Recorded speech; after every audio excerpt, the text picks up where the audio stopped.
Or bilang ko siya ng 2 points. 21st Cinemalaya Awards Night. Sana nag-ano ko ang waterproof mascara.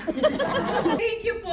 Thank you sa family ko at syempre kay God to be the glory. Maraming salamat. Kailangan na natin gumising sa pantasa na walang superhero na sasagip sa atin. Kundi tayo.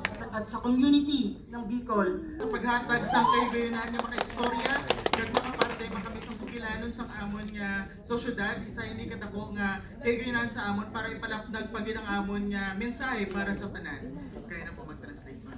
Hindi dapat tayo nagsisilbing bayan ng gobyerno o dapat maipit sa banggang imperialista. Gawin natin lahat para maging irrelevant na in the future yung mga ganitong pelikula.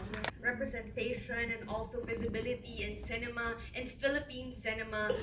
Thank you so much. You guys naman. Ansam na, di ba? Thank you so much. Maraming salamat po. Thank you.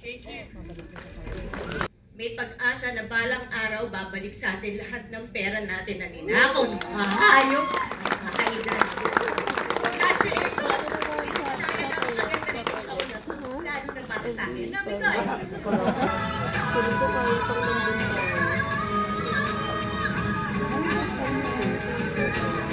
Cinemalaya, 20 years ako naghantay.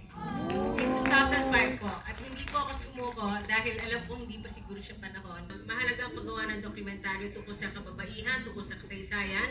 At gamitin natin ang ating galing at talino sa pagbibigay bahagi sa mga nauna sa atin. Lahat dito direct. Pero ako nanalo ng best direct kaya. Hanggang hindi tayo nawawala ng pag-ibig, hindi tayo mawawala ng pag-asa. Yung pag-asa natin ay nasa paglaban. Kaya lumaban tayo, paglaban ang tunay na reforma sa lupa. Makibaka, wag matakot!